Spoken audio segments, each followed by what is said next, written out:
Hello po, ito po ang aming 5-in-1 Stanley at tabletop. So ang 5-in-1 po, ang bago po naming product ng The Fox Tech PS machine.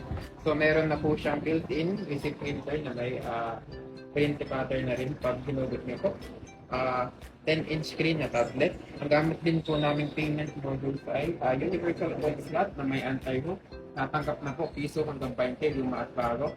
Pati rin po TV70 bill acceptor, luma at bago rin po natanggap. Pati rin po charging station kasama. Kaya po naging 5-in-1 po siya. May e-load, cash in, bills payment, ito Wi-Fi, pati charging station. So, try po natin mag-load. So, pipindutin po natin prepaid load, e-load para lumabas po ang mga load options natin. So, yung mga network. So, yun po yung mga Globe, Smart, Dito, TM, etc. So, loloadan ko po ang aking cellphone ngayon. So, dito po tayo sa Smart. And then, i-enter lang po natin ang ating number. And then, yung amount. Pwede po kayo pumili mga prepaid load or regular load. So, sa ating case, regular load lang po. So, kunyari ay 10 pesos regular load. Ang laman lang po sa SIM card. So, automatic, hihingi po siya ng with patong na. Kaya po 15 pesos ang kailangan. So, 10 piso yung inyong amount na ipapasok and then plus 5 pesos yung patong ng machine. So, maghuhulog na po tayo.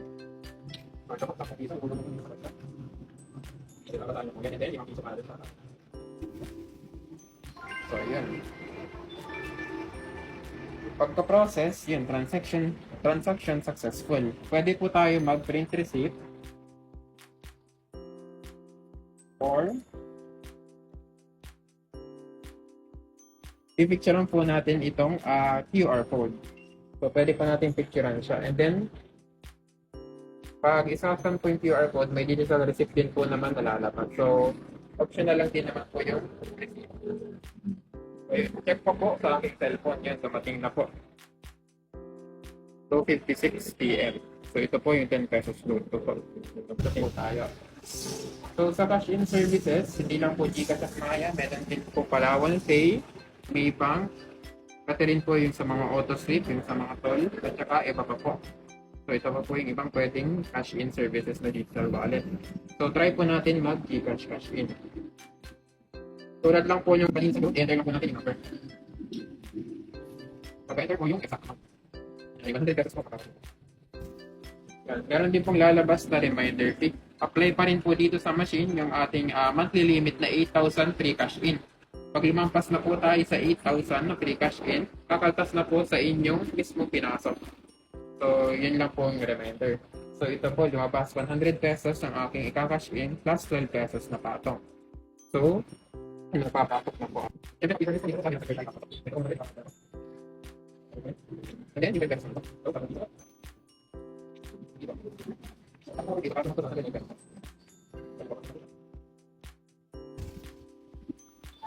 And yun, nag-notify na rin po sa akin. Receive 100 pesos from Pay. Tapos yun, tulad po nung kanina, pwede rin po siyang picturean yung QR code, yung long-term touch screen, or mag-print receipt din po. So, malalabas naman yung receipt po. Pwede niyo pong picturean din. So, buksan po natin. So, sa bills payment, madami po dyan. Meron pong cable and internet. Pwede po kami magbayad. Education, sa mga tuition. Government, yung sa mga pag-ibig po, SSS, etc. Meron din pong water utility, yung mga sa tubig, prime water, Maynilad, etc. And madami pa po. Telecom. Pati rin po, for example, insurance. Electric utility. Sa electric utility lang po ay hindi pa po available ngayon ang Meralco, pero soon, hopefully po.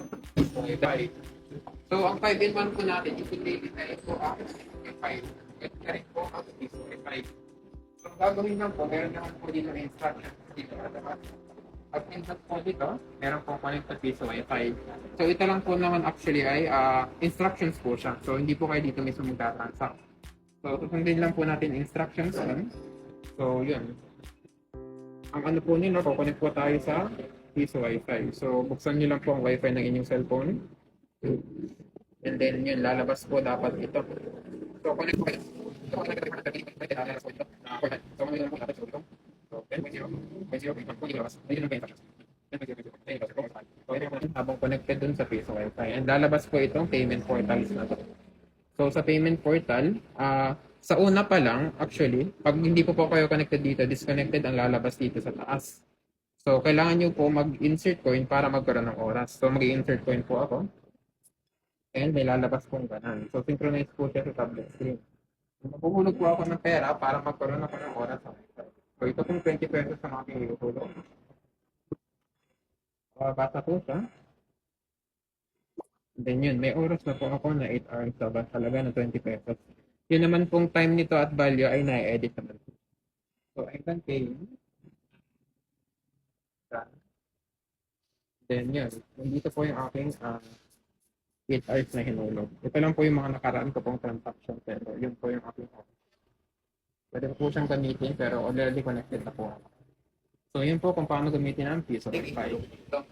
So may fixed rate din po to pero pwede pong ma-edit. Sa case po nitong machine, ang 5 peso coin ay 10 minutes po ang nakalagay na oras. Pero pwede po yung ma-edit.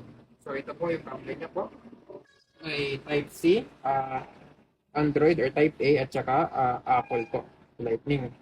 So pwede pong pumili dito.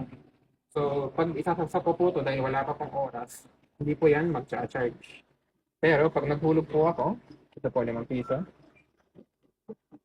10 minutes, yan, i-charge na po yung cellphone ko. So, magbibip naman po to pag malapit na po mamatay yung, maubos yung oras ko. So, sa packages po namin, may kasamang free LED sign, pati rin po, ilog tarpaulin na may nakalagay po instructions kung paano yung operate. So, yun po. Ganun po ang aming bagong product na 5-in-1 po.